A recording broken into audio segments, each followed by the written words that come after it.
வணக்கம் TV army. இன்னைக்கு நம்ம கூட இணைஞ்சிருக்கிறது திரு கண்ணன் அவர்கள் இணைஞ்சிருக்காங்க.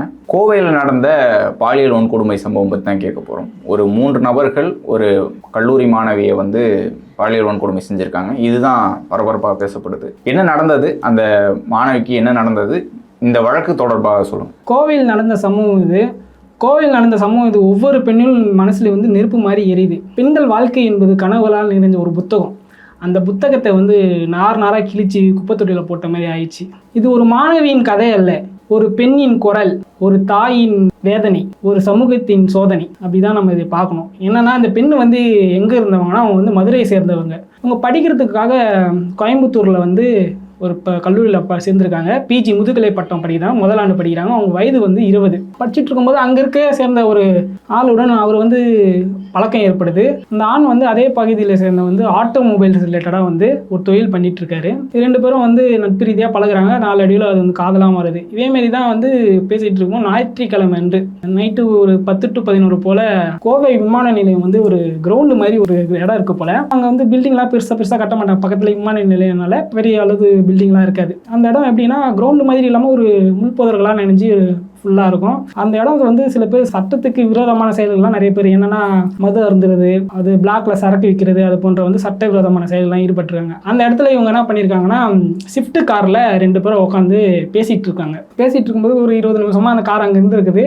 அந்த நேரத்தில் 3 பேர் போதை ஆசாமிகள் 3 பேர். அவங்க யாருன்னா தவசி, கருப்புசாமி, காளீஸ்வரன். இதில் கருப்புசாமியும் காளீஸ்வரன் சகோதரர்கள். இவங்க மேலே ஆல்ரெடி கொலை வழக்கு, வழிப்பறி வழக்கு எல்லாமே நிலவில் இருக்குது. ஆல்ரெடி இவங்க ஏதோ கிரைம் பண்ணிட்டு தான் வராங்க போல. அந்த வழியாக வரும்போது இந்த காரை பார்த்துருவனே அந்த காரை முதல்ல தட்டினவனே அவங்க டோரை திறக்க சொல்லும்போது இவங்க திறக்கலை போல. இல்லை இவங்களை பார்த்தா ஏதோ அக்கிஸ்ட் மாரி இருக்குது, வேணான்ற மாரி காரை ஸ்டார்ட் பண்ண இவர் உள்ளே இருக்கிற முற்படுறாரு போது அவங்க என்ன பண்ணிடுறாங்க, பட்டாக்கத்தி எடுத்து ஃப்ரண்ட் கண்ணாடி உடைச்சிடுறாரு. உடைச்சிட்டு அப்புறம் சைடில் இருக்க கண்ணாடியும் உடைச்சி டோரை ஓப்பன் பண்ணி அந்த ஆண் நபரை என்ன பண்ணிடுறாங்க, அடித்து பட்டாக்கத்தி திருப்பி மண்டையிலே அடித்து அவரை மயக்கமடைய செய்கிறாங்க. அப்புறம் பின்பு அந்த பெண்ணை அந்த மாணவி வலுக்கட்டாயமாக வண்டியில் ஏற்றி அங்கேருந்து ஒரு 800 மீட்டர் 1 கிலோமீட்டர் தூரத்தில் ஒரு பொதார் இருக்குது போல். அந்த பொதாரில் வச்சு 3 பேரும் சேர்ந்து மாறி மாறி பாலியல் வன்கொடுமை செய்திருக்காங்க. செய்துட்டு அந்த பெண்ணும் மயக்கமாயிடுறாங்க. அவங்க ஓடிடுறாங்க. பின்பு அந்த ஆண் நபர் என்ன பண்ணுறாரு,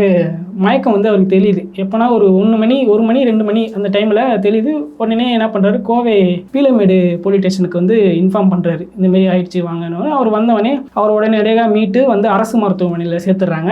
சேர்த்துட்டு அங்கே தான் அந்த சுற்று வட்டாரங்கள்லாம் நடந்திருக்குது. ஆனால் அந்த தேடுதல் வேட்டு 2 மணிக்கு இது நபர் புகார் கொடுத்துருக்காரு. 4 மணி வரையும் அவங்கள தேடி இருக்காங்க. தேடி 4 மணி அளவில் அந்த பெண்ணை கண்டுபிடிச்சி அரை நிர்வாண கோலத்தில் கண்டுபிடிச்சிருக்காங்க. கண்டுபிடிச்சி அவங்கள தனியார் மருத்துவமனையில் சேர்த்துருக்காங்க.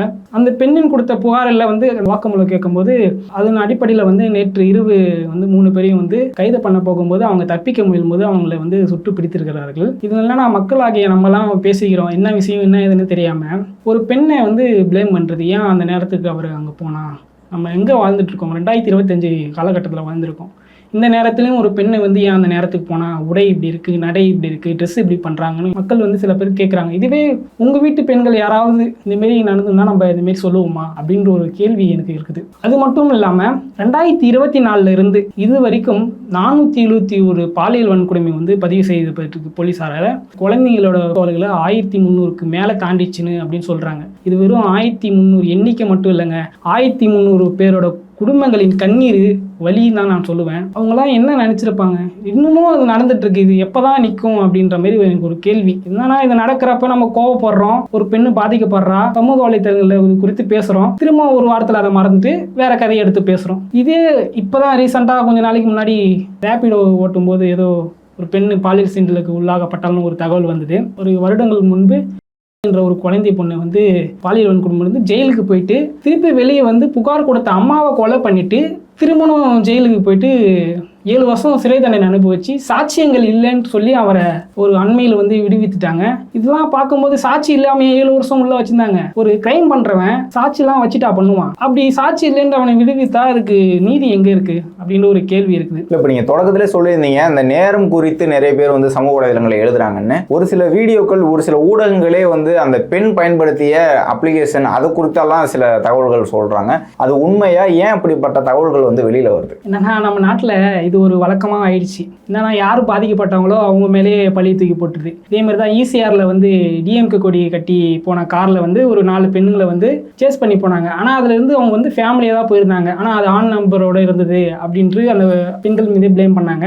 அப்புறம் அண்ணா யூனிவர்சிட்டிலையும் அதே மாதிரி தான் அந்த குறித்து வரும்போது அந்த பெண் ஒரு ஆண் நண்பரோடு இருந்தாங்க அப்படின்னு ஒரு ப்ளேம் பண்ணாங்க. அதேமாரி காஞ்சிபுரத்தில் தெய்வசெயல்னு ஒருத்தர் வந்து அவரு மேலேயும் ஒரு பெண் குற்றம் வைக்கும்போது அவங்க என்ன சொன்னாங்களா, இல்லை அந்த பெண்ணு தான் வந்து தப்பானவங்க அப்படின்னு ஒரு ப்ளேம். இந்தமாரி எண்ணற்ற இந்தமாரி யார் சொல்ல வராங்களோ அவங்களே இவங்க குற்றவாளி ஆக்கும்போது மற்றவங்களாம் எப்படி இதுமாரி புகார் அளிக்க தோணும், எப்படி அவங்க வந்து படுற கஷ்டத்தை வெளியே சொல்லுவாங்கன்னு எனக்கு ஒன்றும் புரியல. அதே போல இந்த அரசையும் நம்ம எந்த ஒரு குற்றம் சொல்லிடக்கூடாது அப்படின்றதுக்காக அரசை காப்பாற்றுற நோக்கத்தோட தான் வெளியிடுற மாரி மக்களிடையே ஒரு பெரும் பார்வையா இருக்கு. இப்போ இந்த வழக்குல வந்து சுட்டு பிடிச்சிருக்காங்க, இவங்களுக்கு அடுத்த கட்டமா எப்படி விசாரணை இருக்கும், என்ன மாதிரியான தண்டனைகள் இருக்கு? சட்ட ரீதியாக BNS 63 பாரதிய நிய சங்கீதாவில் வந்து 63 கொடுத்துருக்காங்க. 20 வருஷத்துலேருந்து லைஃப் வரைக்கும் இம்ப்ரெஸ்மெண்ட் கொடுத்துருக்காங்க.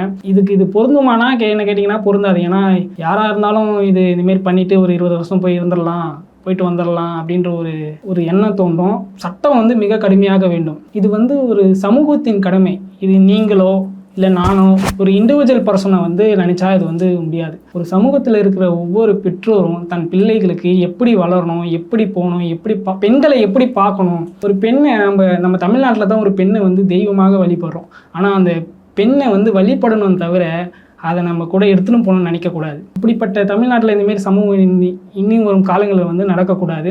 இது குறித்து கூட தாவேகா தலைவர் விஜய் அவர்கள் கூட கண்டனை வந்து தெரிவிச்சிருக்கிறாரு. அப்புறம் கோயம்புத்தூரில் வந்து ஆர்ப்பாட்டம் அறிவிச்சிருக்காங்க. மற்ற எல்லா கட்சிகளும் எதிர்க்கட்சி தலைவர்களும் வந்து கண்டனங்களும் ஆர்ப்பாட்டங்களும் நடத்தி வராங்க. இதில் இறுதியாக நான் சொல்லிக்கிறது என்னென்னா, பாதிக்கப்பட்ட அந்த பெண்ணுக்கு நீதி வேண்டும், மற்ற எல்லா பெண்களுக்கும் பாதுகாப்பு வேண்டும். நீதிக்காக காத்திருக்கும் அந்த மாணவிக்கு வந்து நம்ம எல்லாரும் சேர்ந்து குரல் கொடுக்க வேண்டும்.